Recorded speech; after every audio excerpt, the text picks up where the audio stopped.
Hi friends, எனக்கு இந்த வீடியோவில் நன்னாரி சர்பத்து வீட்டில் எப்படி தயாரிக்கிறது நான் உங்களுக்கு காட்டுறேன். வீடியோ ஸ்கிப் பண்ணாமல் கடைசி வரைக்கும் பாருங்கள். இதுதான் நன்னாரி செடி. நான் இதை நட்டு 1 வருஷம் கரெக்டாக ஆகுது.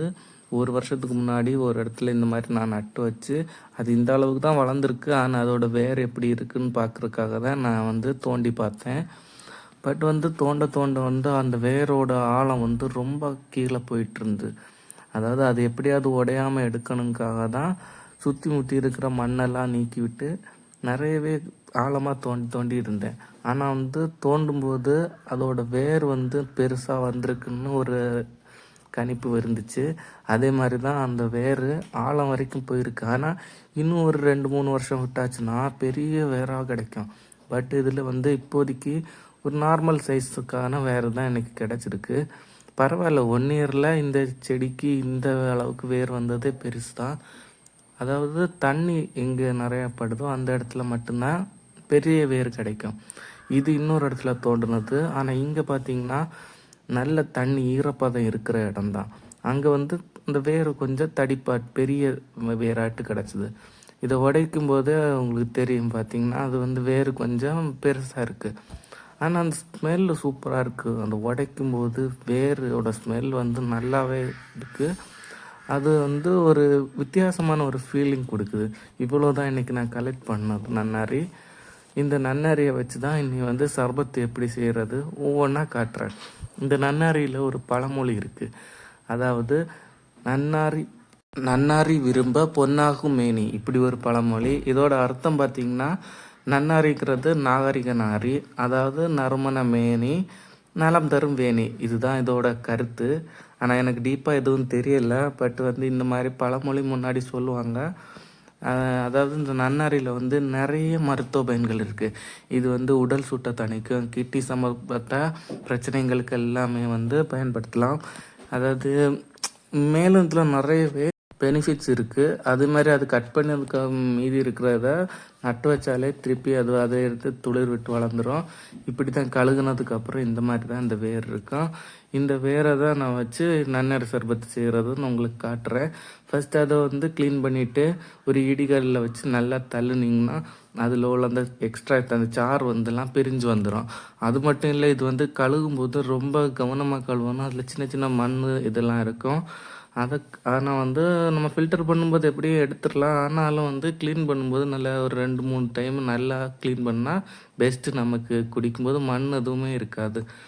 அதுக்கப்புறம் தேவையான கொஞ்சம் தண்ணி வச்சு இந்த வேரை கொதிக்க வச்சிங்கன்னா சூப்பராக ரெடி ஆயிரும்.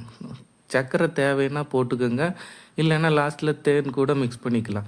நான் ஃபஸ்ட்டு சர்க்கரை கொஞ்சமாக போட்டிருக்கேன். அப்போ தான் அந்த கெட்டியாக கொஞ்சம் கிடைக்கும். இதில் நாட்டு சர்க்கரையும் போடலாம்.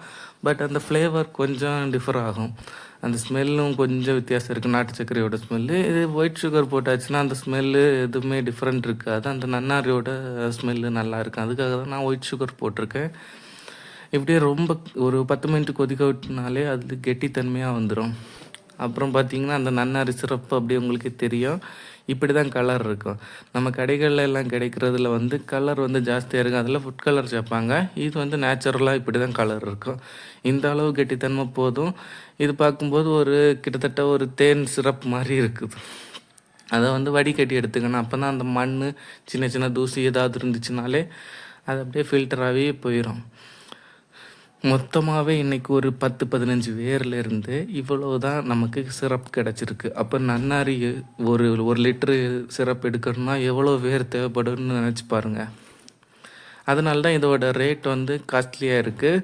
ஏன்னா கொஞ்சம் குவான்டிட்டி தான் நமக்கு கிடைக்கிறதுனால நிறைய அதோட வேர் தேவைப்படுது. நமக்கு தேவையான அளவு எடுத்துகிட்டு அதுக்கப்புறம் தனியாக மாற்றி வச்சா போதும். அப்போ நமக்கு அடுத்த நாள் யூஸ் பண்ணுறதுக்கு ஈஸியாக இருக்கும். அதனால தான் சின்ன ஒரு கிளாஸில் நான் மாற்றி வச்சுருக்கேன். இப்படி தான் இருக்கும். அதோட கலரே இந்த மாதிரி தான், ஒரிஜினல் கலர் இப்படி தான் இருக்கும். இதுதான் நன்னாரி சிரப்பு. இந்த சிரப்பில் இருந்து தான் இனி சர்பத் எப்படி செய்கிறதுன்னு பார்ப்போம். சிரப் பார்த்திங்கன்னா இன்னும் கெட்டியாக நம்ம கொதிக்க விட்டால் இருக்கு. ஆனால் எனக்கு இந்த அளவுக்கு கன்சிஸ்டன்சி போதுங்கிறதுக்காக நான் இதோடு எடுத்துட்டேன். நமக்கு எவ்வளோ தேவையோ அந்த இனிப்புக்கு தகுந்தபடி நம்ம சிரப்பை எடுத்து யூஸ் பண்ணிக்கணும். அதுக்கப்புறம் பார்த்திங்கன்னா நான் ஒரு 5-6 ஸ்பூன் வரைக்கும் யூஸ் பண்ணினேன். நீங்கள் உங்களுக்கு தேவையானது எவ்வளோ அதை எடுத்துக்கலாம். அதுக்கப்புறம் உள்ளதை மாற்றி வச்சுட்டேன். இன்னொரு டைம் யூஸ் பண்ணுறதுக்கு அரை லெமன் போதும். இது கிட்டத்தட்ட ஒரு 300 ml இருக்குது இந்த கப்பு. ஒரு அரை லெமன் போதும்.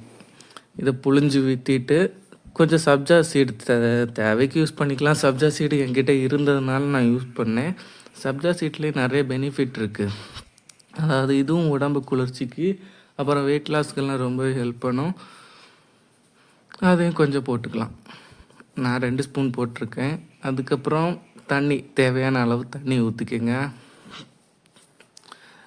இந்த அளவுக்கு தண்ணி ஊற்றினீங்கன்னா அந்த நன்னாரி சிரப்பிலிருந்து செஞ்ச சர்பத் ரெடி. நன்னாரி சர்பத் இப்படி தான் இருக்கும். நம்ம கடைகளில் குடிக்கிறதெல்லாம் இந்த மாதிரி இருக்காது.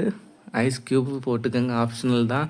நான் ஐஸ் க்யூப் போட்டிருக்கேன். ஏன்னா வெயில் சுள்ளுன்னு அடிக்குது. அடிக்கிற வெயிலுக்கு இதை குடித்தா தான் கொஞ்சம் உடம்பு குளிர்ச்சியாக குளுன்னு இருக்கும். அதுக்காக தான் ஐஸ் க்யூப் போட்டிருக்கேன்.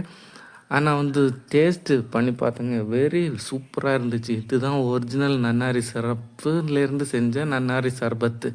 இந்த வீடியோ பிடிச்சிருந்தா லைக் பண்ணுங்கள், ஷேர் பண்ணுங்கள், மறக்காமல் சப்ஸ்கிரைப் பண்ணுங்கள்.